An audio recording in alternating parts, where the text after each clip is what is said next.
ante o Divino Mestre. Numerosos casos de curas extraordinárias, espantosas, milagrosas. O ensino do reino de Deus, as parábolas, comparações da vida real, nos mostrando o caminho do céu, surpreendendo as pessoas, mostrando que conhecia os seus pensamentos, sabia do coração de qualquer um que se aproximasse,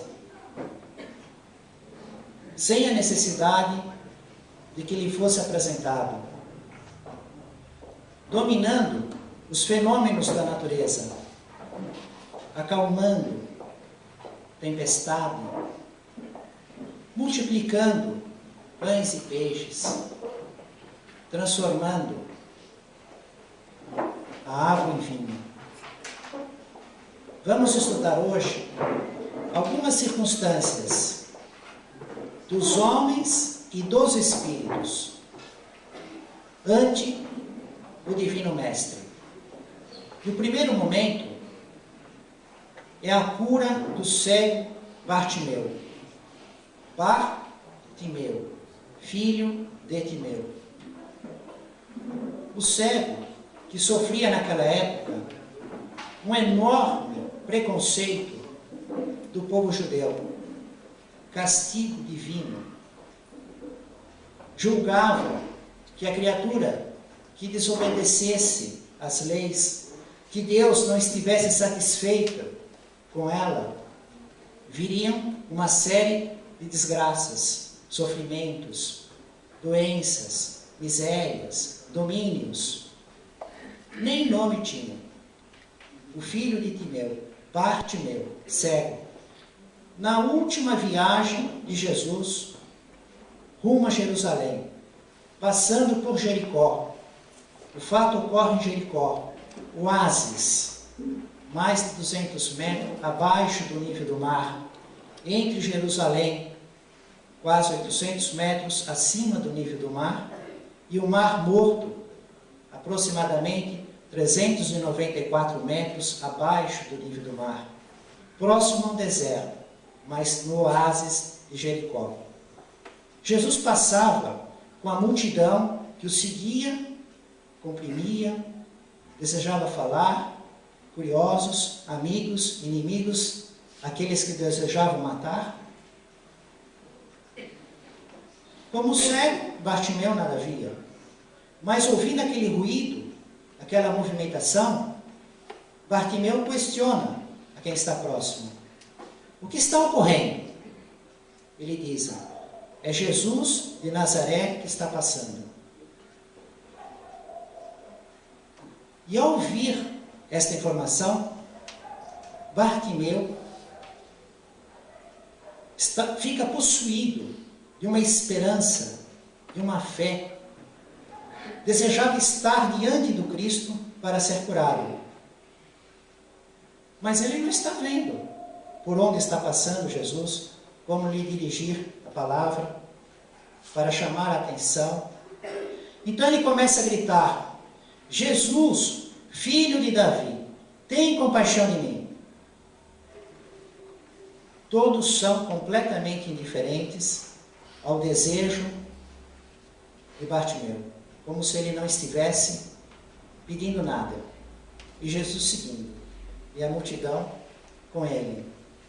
E Bartimeu, verificando a insuficiência, gritava cada vez mais alto: Jesus, filho de Davi, tem compaixão de mim. Mostrando, nesse seu grito, o seu amadurecimento na compreensão espiritual. Porque Bartimeu gritava: Jesus, filho de Davi, tem compaixão de mim. Na parte o filho de Davi, ele estava reconhecendo Jesus como Cristo, o Messias, o homem de quem Moisés e os profetas falavam, anunciavam. E uma das particularidades é de que o Cristo, o Messias, viria da tribo de Davi. Então, ao chamar Jesus filho de Davi, ele estava expressando a sua crença, a sua fé que Jesus era o Messias, era o Cristo. Tem compaixão de mim. Outra colocação de enorme sabedoria. Porque ele roga por misericórdia, compaixão. Exatamente no contexto das curas que Jesus realizava e realiza por seus mensageiros. Por misericórdia, por amor, por compaixão do sofrimento dos irmãos. E gritando cada vez mais alto, passou a incomodar as pessoas próximas. De tal maneira que foi até contestado. Porque os seus gritos cada vez mais, Jesus, filho de Davi, tem compaixão de mim. E num dado momento, Jesus para e solicita que o tragam até ele. E é neste trecho, nesse primeiro momento, que vamos iniciar ante do Divino Mestre, o cego Bartimeu diante de Jesus. Ele joga a capa, o manto, a capa, dá um salto e atende prontamente, se deixa conduzir imediatamente até Jesus. E Jesus o cura, de acordo com o desejo de Bartimeu. Que queres que eu te faça? Quero ver. E Jesus o cura. Mas a nossa reflexão fica concentrada na circunstância do cego Bartimeu ter jogado a sua capa, o seu manto. Segundo o Espírito Emmanuel, através da psicografia de Chico Xavier, no livro Caminho, Verdade e Vida, a lição 98, com o título Capas, em que ele compara o termo capas, manto, a parte externa, máscaras e aparências. E aí, mesmo que nenhum de nós, estando cegos na carne,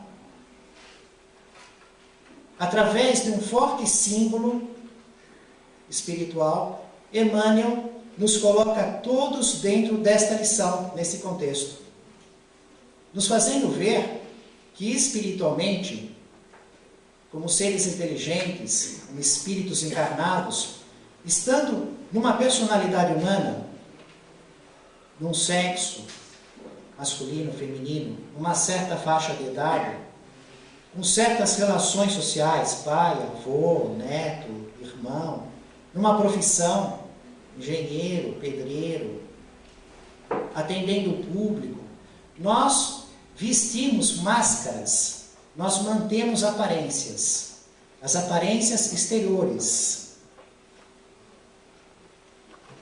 Isto não precisa explicar, porque todos nós sabemos do que estamos falando. Porque a vida social nos exige este comportamento. Mostrar uma circunstância compatível com a nossa personalidade, para o bem-estar social. A máscara, a aparência, o nosso manto, a nossa capa. Mas o que Emmanuel observa é que, quando Jesus chama, solicita, autoriza a presença para buscarem o cego Bartimeu, para ser conduzido diante de Jesus, o que o cego faz? Ele se livra da capa. Ele vai sem capa, sem manto. E que é esta necessidade para estar diante do Divino Mestre que nós temos que ter também. Nós não podemos buscar Jesus com os nossos mantos, as nossas máscaras, as nossas aparências. Em primeiro lugar, porque não vamos enganar ninguém. Jesus não. Isso é útil nas aparências humanas, nas conveniências sociais. Mas Jesus conhece o nosso coração, as nossas fraquezas, as nossas virtudes, as deficiências, o nosso caminho.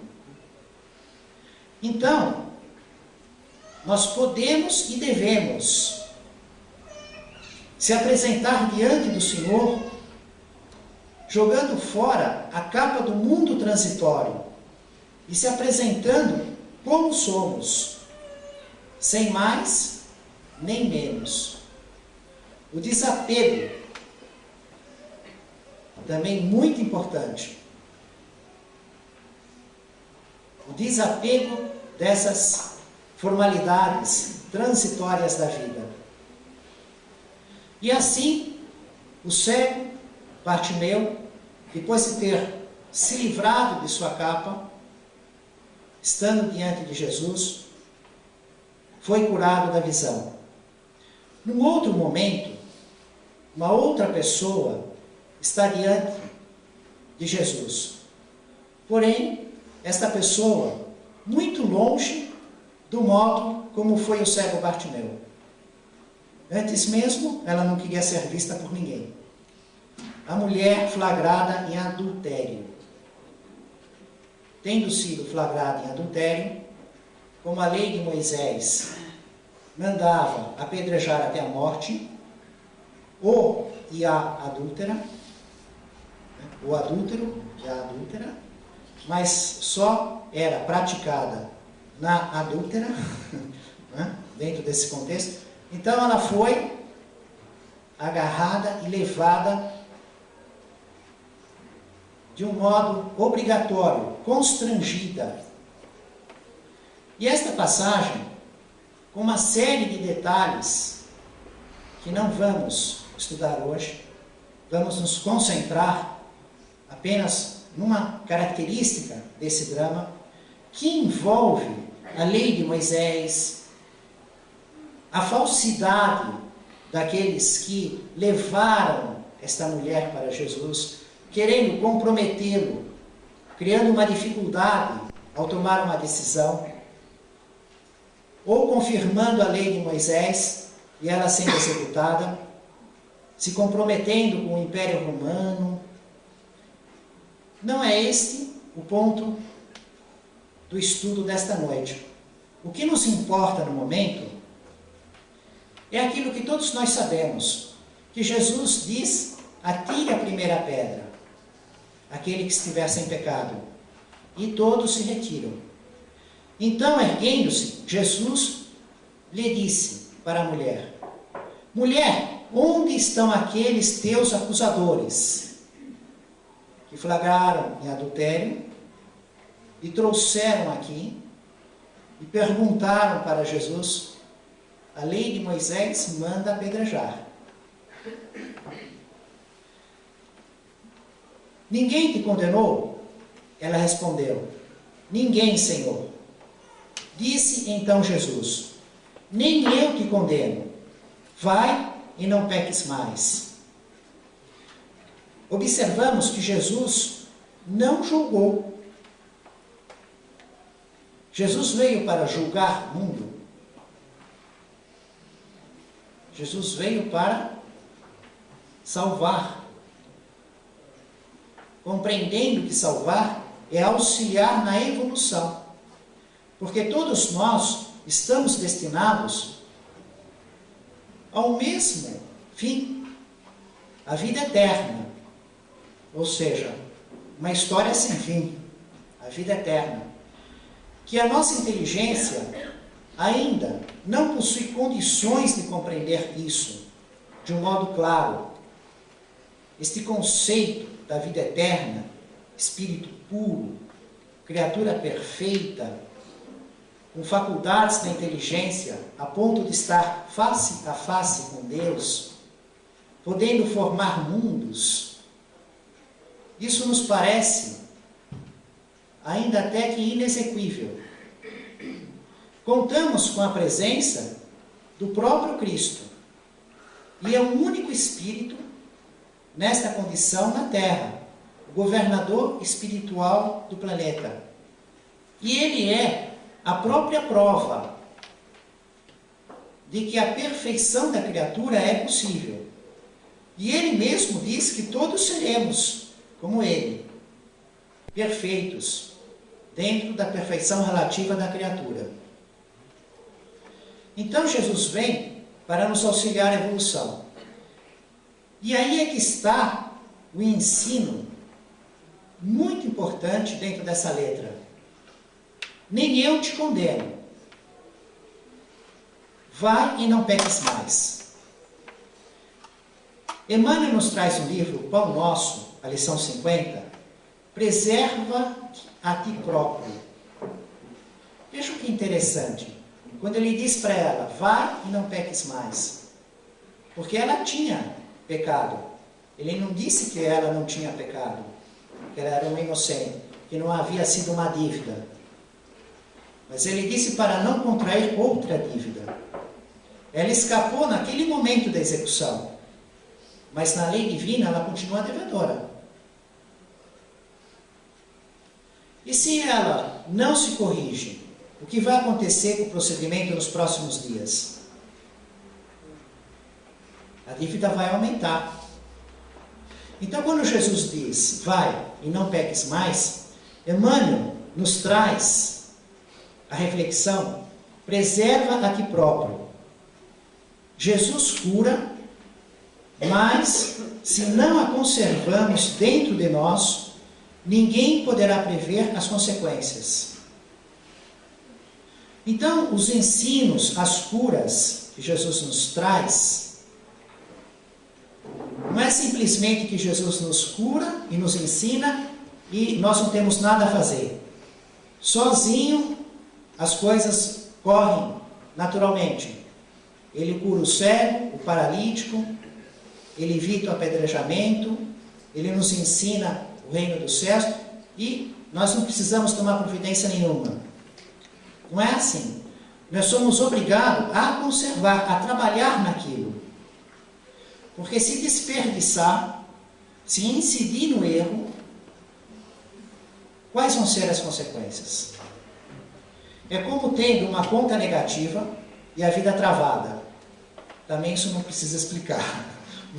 Conta bancária negativa, tudo travado. Não tem crédito no cartão de crédito, as contas estão vencendo. E aí, somos auxiliados por uma misericórdia financeira, vamos dizer assim, e recebemos um novo dinheiro. Se pegarmos esse novo dinheiro e sairmos desperdiçando, comprando uma série de coisas, o que pode ocorrer? Vamos ficar com mais dívida. Nós temos que investi-lo de tal maneira que gere um crédito para salvar a dívida que já existia e mais a nova, desse alívio financeiro. Quer dizer que cada cura e cada ensino é, de um certo modo, aumentar a nossa dívida. Porque nós vamos ser cobrados por esse acréscimo de misericórdia, de informação. Quanto mais lhe é dado, mais lhe é pedido. O Criador nos permite este ambiente. Temos uma certa saúde para sairmos do nosso lar e vir aqui. Estamos estudando juntos. Temos uma biblioteca à disposição que empresta livros gratuitamente. A produção mediúnica de Chico Xavier. Já pensaram na qualidade desse espírito que esteve encarnado aqui? Viram os detalhes, as informações científicas, os valores de sentimentos, a clareza do ensino, para todo o jeito, o gosto, a possibilidade de entendimento. Livro científico, romance, histórico. a pessoa entra e sai. Assiste a palestra, toma um passe, faz o tratamento. Quantos anos? E depois se retira da carne, né? E aí então, no exame da consciência dentro da sua vida. Quanto lhe foi dado de oportunidade, de esclarecimento, de trabalho espiritual? Mesmo aqueles que têm pouco tempo, dificuldade de ler, as palestras em DVD, no YouTube, através do computador, facilitando a mensagem de diversos modos e ilustrações. Quantas oportunidades esses mensageiros realmente nos aliviam as nossas dores físicas? Quantas doenças foram adiadas para nos dar uma oportunidade de trabalho? Quantos recursos materiais nos foram aproximados sem que tivéssemos consciência dessa conta, saiu o saldo, assim, parece aquelas contas da máquina que expressa a operação, não damos recibo. Mas foi feita, só que não veio o papelzinho, né? Então, quando desencarnamos, vai ocorrer essa circunstância. Nós vamos ter esclarecido as oportunidades, o trabalho, as curas, os ensinos, e o que aproveitamos e o que não aproveitamos. Então vem o ensino do Espírito Emmanuel: preserva a ti próprio. Fica ligado. Porque eles estão auxiliando, eles estão trabalhando. E nós não podemos desperdiçar esse auxílio que nos chega. Porque senão vamos aprender às custas da própria experiência com a falta das coisas. Quando o corpo estiver doente, quando os recursos financeiros estiverem parcos, pífios, mínimos, quando as relações estiverem em estado de guerra, e aí vamos ter saudade, nossa, daquele tempo, daquela circunstância. Em outra circunstância, outro momento do Evangelho, Jesus está diante de Pilatos. Jesus foi condenado pelo Sinédrio à morte, com a alegação dentro do Sinédrio de blasfêmia. Nós já estudamos como Caifás conseguiu envolver Judas, a ilusão de Judas, o documento que ele produziu para conseguir a guarda do Império Romano, a corte de 600 guardas, que prenderam Jesus no Getsemane. E depois, como o Caifás, com o seu ardil, conseguiu, diante do Sinédrio, a pena de morte de Jesus, a blasfêmia: Jesus, o Filho de Deus. Tu és o Filho de Deus vivo? Jesus disse: eu sou. Jesus é levado então a Pôncio Pilatos, na Torre Antônia, uma fortaleza, um palácio, uma fortaleza, um lugar onde havia o pretório, junto do templo, uma construção anexa ao templo, em que os romanos vigiavam e controlavam as atividades dentro do templo. Porque os romanos não podiam entrar em certas áreas do templo. Eles só podiam entrar até o pátio dos gentios. A partir desta passagem, só judeus. Também pena de morte para quem passasse. Só que os judeus eram dominados pelo Império Romano. Mas isso era inegociável.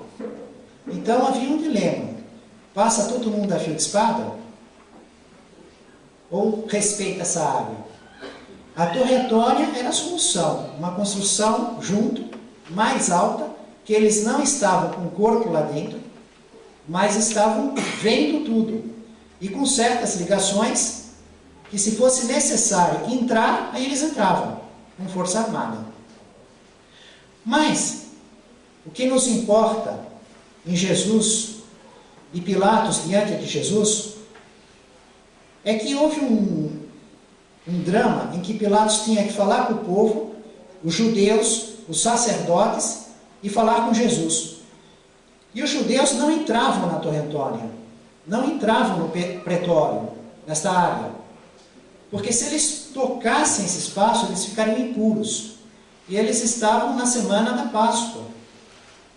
E eles queriam se manter puros ritualmente, para celebrar a Páscoa.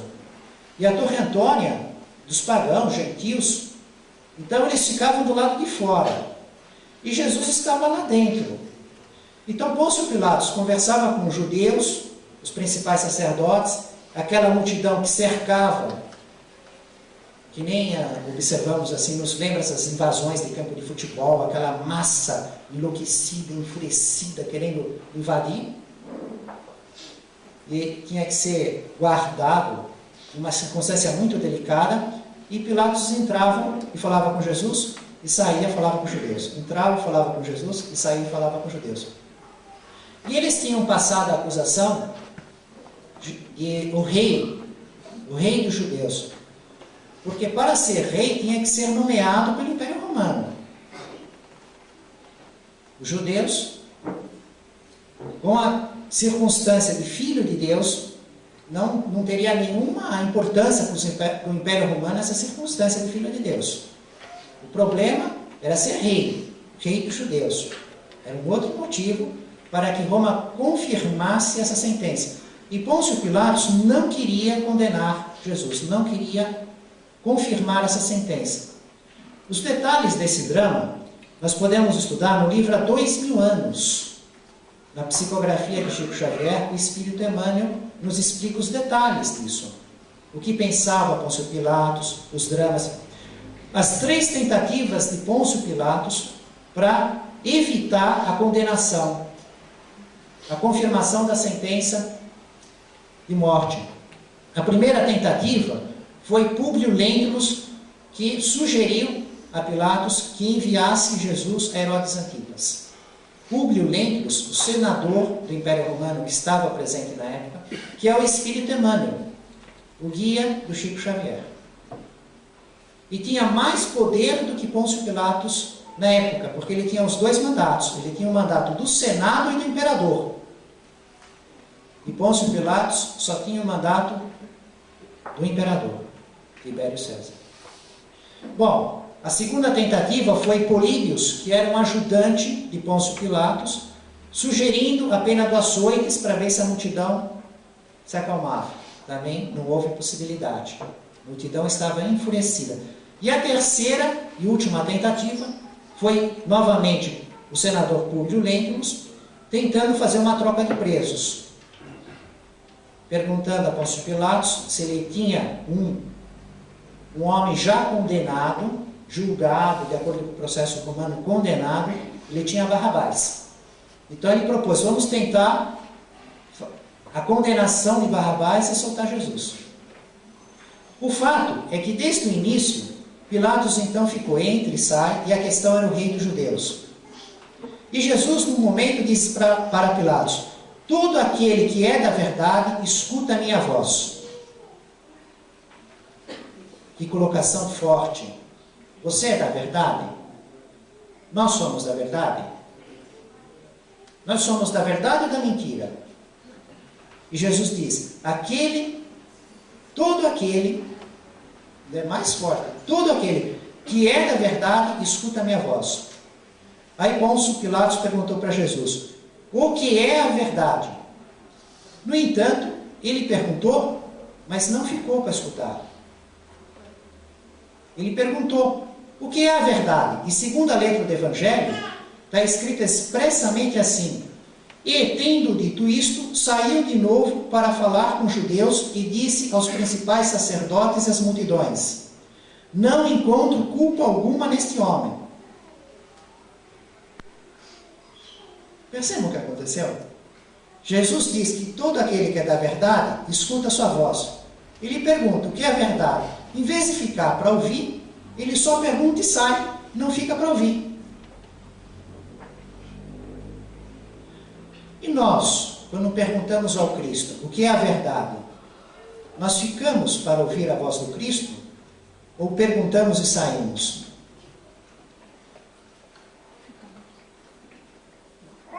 Porque ele está presente por seus mensageiros, que respondem até pela influência oculta do pensamento. Então, o nosso coração, o nosso raciocínio, é acompanhado. O amor continua. O trabalho continua. E nós fazemos essa pergunta. Quando nos surgem os problemas mais dramáticos, todo mundo faz essa pergunta. Quer saber a verdade, quer ouvir a voz de Jesus. Mas fica lá para ouvir? Pega o livro, esquece na gaveta. Não olha para a conselho, liga a televisão, vai ver o Facebook. Faz tudo, né? Pega e sai para falar com a multidão. Eu não vejo culpa alguma neste homem. Pergunta, não fica para ouvir e sai para viver no mundo dizendo que tem fé no Cristo. Esse é o comportamento. Pilatos diante de Jesus. Vimos o cego Bartimeu, vimos a mulher adúltera e vimos Pilatos. 3 circunstâncias completamente diferentes. Temos ainda um outro momento em que seus discípulos estavam imensamente tristes, porque Jesus dizia que iria partir. E é nesse momento que Jesus diz para eles: eu rogarei ao Pai, e Ele vos dará outro Consolador. Porque Jesus era o consolo da vida deles. Mas Ele iria partir. Então Jesus diz que Ele vai rogar ao Pai, e que o Pai, Deus, enviará outro Consolador, para que permaneça convosco para sempre, o Espírito de verdade, da verdade. E o Espírito da verdade vem acompanhado do termo Paráclitos, grego, Espírito Santo, porque esta informação do Consolador prometido, este anúncio, ele não está só num único momento. Jesus fala, depois diz de novo. E o que é isso, Consolador prometido? O termo traduzido por Consolador, o Paráclito, ele é um termo que tem várias funções ao mesmo tempo. Não é uma única função, não é só consolar. Tem aquela tristeza e aí recebe o consolo. Não é só isso, é isso também. É isso até de modo principal, mas não é só isso. Na verdade, esse termo, ele tem, junto com a função de consolo, aquela característica de advogado, que vai defender, que vai examinar todas as suas características, as provas, os fatos, e vai vestir a tua camisa, vai estar do seu lado, vai ser o seu defensor, o advogado. Também ele tem o sentido de que exorta, de que é superior e de que fala, assim, sugere para fazer, mas com uma autoridade moral. É um grande amigo. É como se viesse um apóstolo de Jesus, estivesse Pedro aqui, né, e ele desse a opinião dele para nós. Se tivesse Maria Madalena com sua reforma íntima, a primeira pessoa a ver o Espírito de Jesus, para um conselho desses irmãos é um conselho gigante, né?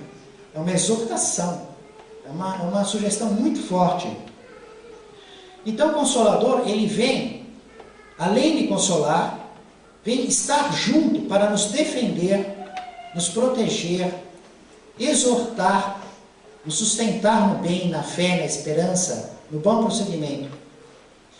E o Consolador prometido chega com a codificação da doutrina espírita, o livro dos Espíritos, um conjunto de espíritos superiores.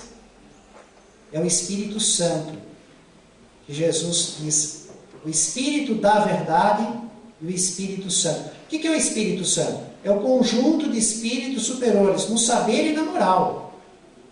No saber e na moral. Que obedecem à voz de comando do Cristo, o Espírito da verdade. Então, as 3 figuras que Jesus coloca na sua promessa, do Consolador prometido, em que ele fala o Espírito da verdade, encontramos na codificação espírita, que é quem está presidindo todos os trabalhos, e o Espírito Santo, aquele conjunto de vozes do céu que se comunicam pelos médiuns, que vão fornecer um material de trabalho para que Allan Kardec, em sua pesquisa, organize e inicie pela publicação do Livro dos Espíritos. E dentro desse contexto, nós chegamos agora na oportunidade, não de homens, ante o Divino Mestre. Por quê? Cego Bartimeu, homem. A mulher adúltera, sexo feminino, homem. Pilatos, homem. O Consolador prometido, os seus discípulos, em momento íntimo, homens. Nesta parte final, nós vamos ver um espírito ante o Divino Mestre. O espírito de Emmanuel, ao fazer o prefácio do livro, Palavras de Vida Eterna, pela psicografia de Chico Xavier. E ele nos traz aqui, em primeiro ponto, falando a respeito de quando Judas Iscariotes cometeu suicídio, eram 12 e ficaram 11, porque Judas se suicidou. E aí Pedro, reunido no cenáculo, com 120 pessoas, que eram seguidores de Jesus, que presenciavam as curas, que participavam dos ensinos, estavam sintonizados com o grupo, na festa de Pentecostes. Então Pedro lembra a previsão, a profecia do livro de Salmos. Muitos séculos antes, no livro de Salmos, já dizia que ia ter aquele que ia trair, que ia se suicidar, e que o lugar o dinheiro que ele ia dar, que ele ia receber das 30 moedas de prata, que depois ele ia jogar no templo, queriam comprar uma área que destinaram a cemitério, porque era preço de sangue, e ninguém mora no cemitério. Naquela época, ninguém morava em cemitério. Estando em Jerusalém, também não vi ninguém morando em cemitério. Mas antes de ir para Jerusalém, estivemos no Egito no Cairo. Aí vimos muita gente morando no cemitério, com antena parabólica e tudo, como se fosse uma cidade dentro do cemitério. Mas naquela época, ninguém morava no cemitério. Bom, só que a profecia do livro de Salmos dizia que outro tomaria o lugar no ministério do Messias. Vejam a previsão que precisa, que coisa impressionante, coisas estão tendo séculos e séculos antes. Nos livros de Salmos, vem falar da vinda do Messias, do Cristo, sabendo que no fim, aquele preço da traição ia virar um cemitério e que ele teria que ser substituído. Outro tomaria o seu lugar. Então Pedro faz isso, ele lembra dessa parte do livro de Salmos, eles estão 120 em oração, e ele diz que tem que substituir. Como é que ele providencia essa substituição? Eleição direta? Partido político? Como? Ele se escolhe entre os 120, 2 que seguiam Jesus desde o batismo de João até a ascensão de Jesus, que foi o período que ele aparecia em corpo espiritual com maior constância, mais vezes. Todo esse período. José Barsabás, o justo, e Matias. E aí, entre esses dois, ele não faz uma eleição. Ele ora para que ele escolhesse, o Cristo, os mensageiros do Cristo escolhessem, e dizendo assim: o Senhor conhece o coração de todos nós. E quem é o certo para seguir no seu ministério? Eles oraram e disseram que iam resolver no sorteio. Mas eles não estavam sorteando. Eles estavam sorteando, mas querendo que o sorteio fosse decidido pela oração, por eles, por Jesus e seus mensageiros. E aí Emmanuel nos traz essa parte, que depois disso, desse momento em que é feita essa oração, que é escolhido, que a sorte cai em Matias, ele lembra o livro de Pentecostes. Vocês sabem o que nós estamos fazendo, né? Nós estamos estudando o prefácio de Emmanuel no livro Palavras de Vida Eterna. que é a semelhança daqueles livros, Caminho, Verdade e Vida, Pão Nosso, Fonte Viva, Vinha de Luz. E o que são esses livros? Um romance? Não. Um livro científico? Não. É o estudo do Evangelho e Atos dos Apóstolos. Ele isola os versículos e faz comentários. Isola os versículos e faz comentários. Como vimos esse da capa. O da capa foi Emmanuel que comentou, que estudamos aqui. Como também o Preserva-te Próprio. Já o outro que Pilatos ouviu e saiu, não tem no comentário de Emmanuel. Isso foi um espírito que estuda comigo que falou para observar. Veja, ele não ficou para ouvir. Pilatos ouviu e saiu. Então fica aí.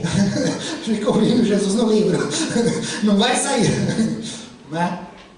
Então, Emmanuel pega a parte que houve na substituição de Judas Iscariotes, na oração, na comunicação com Jesus, rogativa de Pedro para substituir que a sorte levou Matias, e fala de Pentecostes. O que houve durante essa comemoração? Que os judeus, para obedecer à lei, eles vão a Jerusalém. É uma das festas que é obrigatório todo homem judeu ir a Jerusalém, no templo, e realizar as ofertas, os sacrifícios, um dos feriados mais importantes. Então tinha judeus de todos os lugares, que falavam tanto o idioma local, mas às vezes predominantemente de onde eles vinham. E Pedro, com esses 120, acontece uma espécie de um fenômeno, que na linguagem simbólica está línguas de fogo, que é uma inspiração, língua, né, de falar. E essas pessoas que recebem a língua de fogo, elas começam a falar, mas não no idioma local, elas falam no idioma de quem chegava perto. Então veio gente do Egito, da Capadócia, na Turquia, de vários lugares da Turquia, da Líbia, da Mesopotâmia, vinham judeus e prosélitos. E ocorreu um fenômeno que eles nunca tinham visto. Como assim? Eu sou da Capadócia. Fala esse idioma. Encostava num daqueles 120 que tinha recebido a língua de fogo, e essa pessoa ensinava o Evangelho de Jesus. Ensinava o Evangelho no idioma da pessoa, lá que ele estava habituado. Aí ele ia embora, vinha outro da Líbia. Ele ensinava o Evangelho, falava um trecho no idioma da pessoa que vinha da Líbia. Eles ficaram assim, né? Aterrorizados, assustados, assombrados. E existe muito estudo a respeito desta parte, mas só um detalhe é que nos interessa para a noite de hoje. É que Emmanuel diz que ele vai fazer a mesma coisa. Ele diz assim, olha, quando o Senhor quis, o Senhor não precisou de homem nenhum. Mandou os espíritos falarem pelos homens. É o mesmo critério que ele usa aqui. Ele diz assim, respeito todos os templos, todas as religiões, os cultos, os sacerdotes, os homens. Respeitamos os homens e seus estudos. Mas o Senhor mesmo nos mostrou que o Senhor não necessita da intervenção de nenhum humano. O Senhor pode ensinar a Boa Nova pelas línguas de fogo, pelos espíritos, pela inspiração. E é exatamente este o critério que ele realiza para toda a série. Em vez de buscar a cultura dos homens e o que os homens dizem a respeito do Evangelho, ele faz uma prece. Se dirige a Jesus, lembrando o que aconteceu em Pentecostes, o que o Cristo fez para ensinar o seu Evangelho naquela oportunidade, pedindo que ocorresse o mesmo com ele, recebesse a inspiração dos mensageiros de Jesus. Por isso, há uma circunstância que é a realidade, o que os homens dizem do Cristo. E uma outra circunstância, que é a realidade da produção mediúnica de Chico Xavier. que é o que o Cristo diz para os homens. São coisas diferentes. O que os homens dizem do Cristo é uma coisa. Agora, o que o Cristo diz para os homens? Então, o Espírito de Emmanuel, ante o Divino Mestre, o Espírito de Jesus, através de uma prece, roga o ensino da Boa Nova e pela produção mediúnica de Chico Xavier, essa luz do que o Cristo diz para os homens vem iluminar os nossos corações. Família espiritual de Jesus, no caminho do reino dos céus, em nome do Mestre Jesus, louvado seja Deus.